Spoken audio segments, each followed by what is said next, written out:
Hey everyone, welcome back to another review for the final season of Game of Thrones, looking at episode 5, The Bells. So where do I start with this? Let me just say I did not like this episode. In a lot of ways, I felt the same as I did for episode 3, The Long Night, because the visuals were beautiful, the acting so good, but the story and character choices proved deeply disappointing. But I'll get into that later. For now, let me start with my top 5 moments of the night.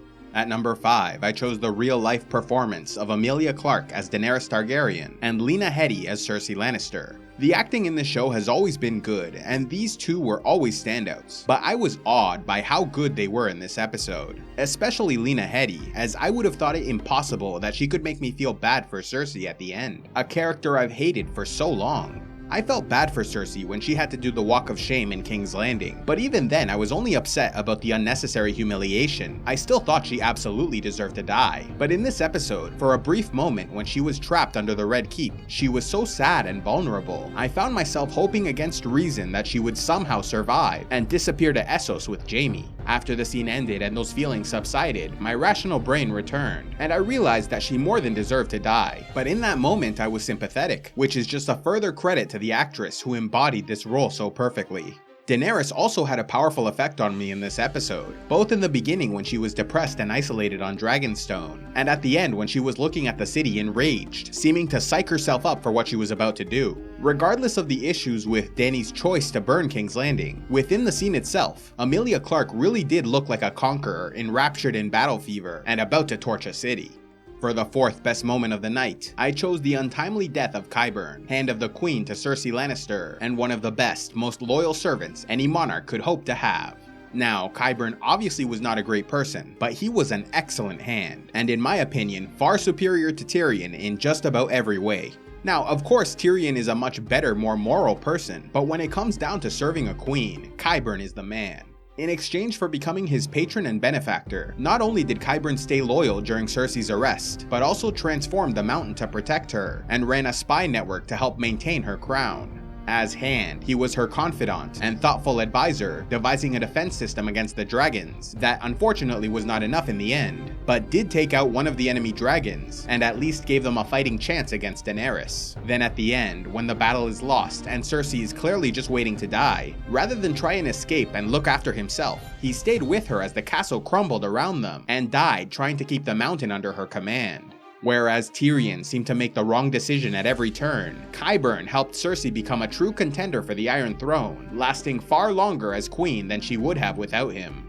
At number 3, I chose the beginning of the episode and the victory of Sansa Stark, which resulted in the death of Varys the Spider. Dany was absolutely right when she said his betrayal was a victory for the Lady of Winterfell, as telling Tyrion about Jon's origins allowed the word to be spread, causing dissension among her followers. Since it looked like Varys got at least some of the letters out before he was caught, the story is no doubt spreading across Westeros, and will be a factor in preventing Dany from consolidating her rule. After so many years being a pawn in the Game of Thrones, it is really quite impressive to see Sansa becoming a high-level player, wielding serious political power. For the 2nd best moment of the night, I chose Arya's walk through the streets of King's Landing during the attack, as she moved from one horror scene to another. Although it was tough to watch, it was a great choice to spend time showing how the common people were suffering and the realities of warfare. The city had already been sacked by Tywin Lannister during Robert's rebellion, but this time, not only did they have to deal with killings, mutilation, and rape, but now there was also a dragon raining fire and collapsing their buildings, while pockets of wildfire erupted across the city.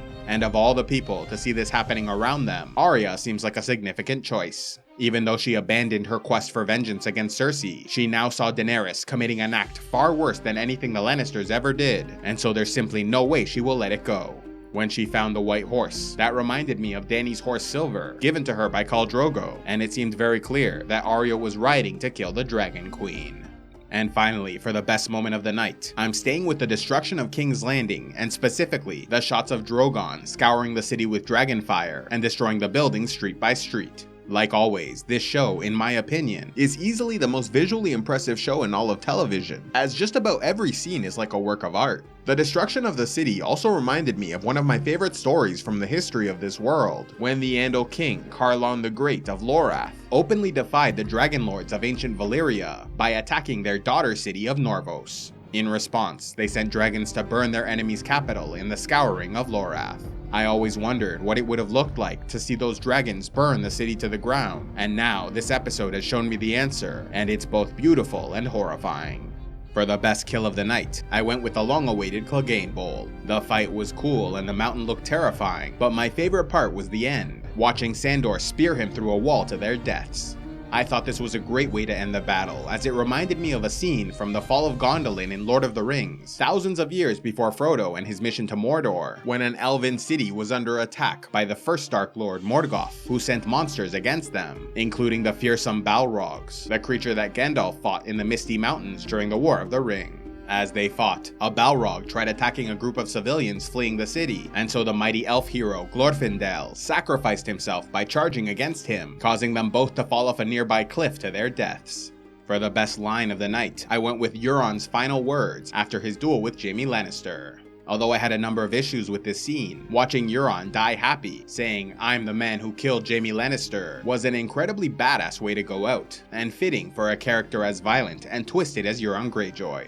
Okay, so with all that out of the way, let's now take a look at some of my criticisms for the episode, and unfortunately there are quite a few. Starting with a small thing from the beginning, and that was when Varys went to Jon just as he arrived on the island, and discussed overthrowing Daenerys right on the beach in plain view of everyone. I know no one could hear what they were saying, but to have such a private conversation in such a public place, with people like Tyrion watching and knowing exactly what was going on, it just seemed like an unnecessarily sloppy mistake for Varys. Then there was the dragon attack on the Iron Fleet and City.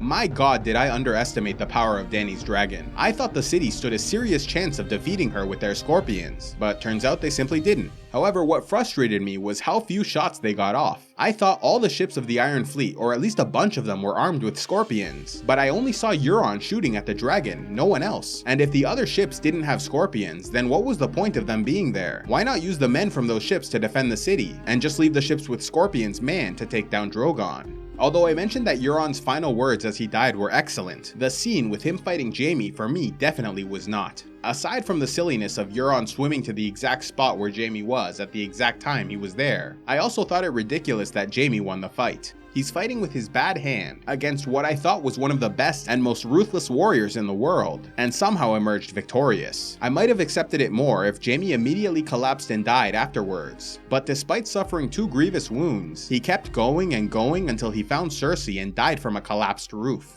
So in the end, they even ruined Euron's badass final words, since it wasn't his work that killed Jaime. Speaking of which, although I was deeply moved by Lena Headey's performance as Cersei in her death scene, dying crushed beneath the crumbling Red Keep was a very anticlimactic way of killing 2 of the show's most interesting characters. I guess it still technically fulfills the prophecy of the Valonqar, since Cersei was led to the location she died by her younger brother Jaime, on the instructions of her other younger brother Tyrion, which I suppose indirectly makes them responsible for her death. But in any case, this ending for their characters was a real letdown. I do, however, like that Jaime went back to her, because to me it was clear all along they were meant to be together, and I didn't really want him to end up with Brienne, as I never thought he would love her the same way he loved his sister, and she deserved better than that, so I was definitely Team Tormund. I also had an issue with Gregor Clegane's sudden sentience, as they'd never given any indication he was capable of disobeying his creator. Although I wanted to see Clegane Bowl, it just didn't make sense to me that he would suddenly turn against them just to fight his brother. It implied a level of intelligence and personality that I don't think they adequately indicated was there. Speaking of a changed personality, how in the world was it so easy to convince Arya Stark to abandon her mission of revenge? She went all the way to the Red Keep just to turn back at the last moment after a 1-minute conversation with the Hound. This felt totally out of character and was pretty disappointing. But now let's get to the big moment everyone's talking about, when Daenerys went Mad Queen, or did she, and torched King's Landing to the ground. Now, a lot of people seem to hate this scene for many different reasons, with some saying it was out of character for her, and honestly I just don't agree. Dany has been threatening to destroy cities for years, and was only talked out of it because of her advisors, most of which are dead now. She is a cold-blooded conqueror and authoritarian monarch. That is what she fights for. That's what the Targaryens are. That is what they've always been. They are foreign conquerors born out of fire and blood, gaining power off the misery of others. Dany even spent years hardening her heart by forcing herself to watch gruesome cruelty, like when she looked at the faces of all the children who were crucified in Slaver's Bay. And while Dany is also in many ways merciful and kind, when it came to ruling, she is every bit a true queen, for better or worse. And so I absolutely think she was capable of destroying a city, and I was almost certain she would in this episode. As I've said before, I think she has the instincts of a conqueror, much like Aegon, the first king of Westeros. And while Aegon had no qualms about killing innocent people, once his opponents surrendered, he showed mercy and stopped the attacks. So why didn't Daenerys do the same? In my opinion, it's because she's alone. Aegon the Conqueror was not. He had his two sister wives, the brilliant and fearsome Rhaenys and Visenya Targaryen. Both these women played an enormous role in helping Aegon win his crown and rule the kingdom, and it was together they were at their best. Daenerys has no one to help her. Her loyal advisors are dead, her hand continuously makes mistakes, the Westerosi show no affection for her no matter how much she sacrifices, and Jon Snow, the man she loves and might have married, no longer wants to be with her and is a potential rival to the throne with an even better claim. I don't think Daenerys is a mad queen. I don't think she attacked King's Landing because she lost her temper or sanity. I think, in her mind, she was done playing games, and was going to end this war by sending a message to the Seven Kingdoms, that any further resistance to her rule will in no way be tolerated. To me, this was the US dropping nukes over Japan. Unnecessary for victory, but done anyway as a clear warning to all those watching. After all, King's Landing is just one city, and in theory there are still plenty of lords out there who might rally behind another contender for the throne like Jon Snow. So this was a warning shot, telling everyone to bend the knee or die. Now, with all that being said, even though I don't think Dany went mad, I still think she made a huge mistake. Although this action will no doubt inspire the fear she desired. After so many years of fighting the War of the Five Kings, the continent was exhausted and their armies severely depleted. With the Lannisters defeated, there was no one left who could realistically pose a military threat to Daenerys. And so the scouring of the capital served no use, since the people she is intimidating don't have the resources to oppose her anyway. And so instead, all she's done is alienate her allies and inspire hatred among those closest to her, exposing her to the threat of assassination rather than military defeat. But to me, the big problem this scene had was that they gave her the perfect opportunity to claim victory without slaughter. Rarely does a moment like this present itself in the middle of a battle, but she had it and could have taken the Red Keep easily and without issue. But instead she attacked, which in the moment certainly seemed crazy. So I think this scene could have been done much better if the destruction of the city had been a gradual development throughout the battle, rather than a calculated decision made when it was practically over. I think it would have been far more realistic if the battle had been more even-handed, and Daenerys lost a lot of people, maybe even watching Grey Worm die with Drogon receiving multiple injuries. If Dany was on the verge of losing the battle, and saw her army scattering beneath her, I think it would have been much more believable that she started raining fire down anywhere she could. And since she would no longer have a big army when the battle ended, it would make sense that she needed to commit to the idea of sending a message by burning the city, to prevent a future battle, by showing exactly what her dragon can do when unrestrained. Now, even after all these issues I had with so many important scenes, to me the most disappointing moment of the entire episode, the thing that broke my heart into a million pieces, was the complete and total failure of the Golden Company. The Golden Company, their founding by Bittersteel, and the associated history with House Blackfyre and rebellion against the Targaryens, is one of my favorite stories from the history of the world, and ever since Cersei mentioned bringing them from Essos last season, I couldn't wait to see them in action, and even hoped I might hear one of them say their famous motto, "Beneath the gold, the bitter steel." But we didn't even get one single scene of them fighting, and they were instead immediately taken out by the dragon, not even getting one cool moment in the entire episode. More than what they did to Dany, or Arya, or anything else, their casual disregard for the Golden Company was a severe blow to my expectations. After all that, I find myself having to give this episode the disappointing score of 5 out of 10. Although I said this episode felt in some ways like The Long Night because of the visual beauty and top-tier acting, in other ways it was far worse by not invoking the same level of emotion, as none of the characters I cared about were ever in much danger. The battle was won so easily that the last half was just a slaughter, and while visually impressive, it was not enough to make up for the poor storyline.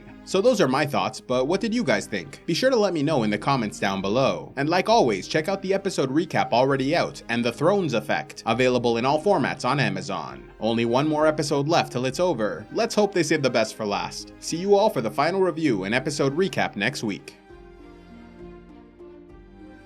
Love Game of Thrones? Then be sure to check out the new book, The Thrones Effect, written by a number of respected A Song of Ice and Fire YouTubers, including GOT Academy, Because Geek, Secrets of the Citadel, Grey Area, Ideas of Ice and Fire, History of Westeros, and Smokescreen, with Chapter 5, titled Eye of the Beholder, written by CivilizationEx, exploring the various ways the characters and story can be interpreted, as well as how the audience reacted to their decisions. If interested, click on the link in the description box below, where The Thrones Effect is available as a physical copy, ebook, and audiobook.